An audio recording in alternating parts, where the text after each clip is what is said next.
This week at Interior. Interior this week hosted the 2022 White House Tribal Nations Summit. The summit provided an opportunity for administration and tribal leaders to discuss ways the federal government can invest in and strengthen nation-to-nation relationships, as well as ensure that progress in Indian country continues for years to come.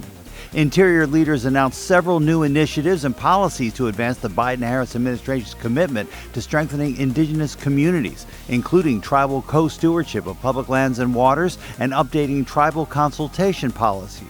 Interior also announced historic funding from President Biden's bipartisan infrastructure law to assist tribal communities severely impacted by climate-related environmental threats. The Biden-Harris administration announced several critical agreements this week following the 19th meeting of the Conference of the Party to the Convention on International Trade in Endangered Species of Wild Fauna and Flora, or CITES. This week's agreements will help ensure legal, traceable, and biologically sustainable international trade of wild animals and plants. The U.S. Fish and Wildlife Service is the lead agency for CITES implementation in the United States.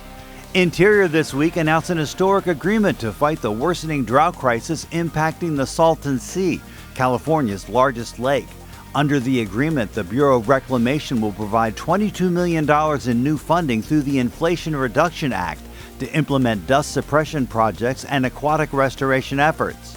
Reclamation will also provide an additional $228 million over the next 4 years to expedite existing projects and bolster staffing capacity at state water agencies to help deliver new projects.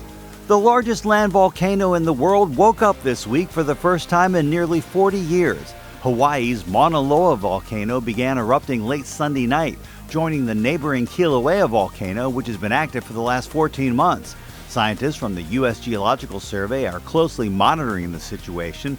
The two volcanoes, part of Hawaii Volcanoes National Park, last erupted together in 1984. Season's greetings from the Eruption, Washington, D.C., where Secretary Haaland joined President Biden and the First Lady this week for the 100th lighting of the National Christmas Tree. The public is invited to visit the National Christmas Tree and the 58 surrounding trees decorated by states, territories, and schools managed by the Bureau of Indian Education and the Department of Defense from December 2nd through January 1st. You can watch this year's lighting festivities on December 11th. And our social media picture of the week, a foggy morning in Northern California's King Range National Conservation Area. Part of the Golden State's rugged Lost Coast, the King Range area's 68,000 acres of undeveloped wilderness are managed by the Bureau of Land Management.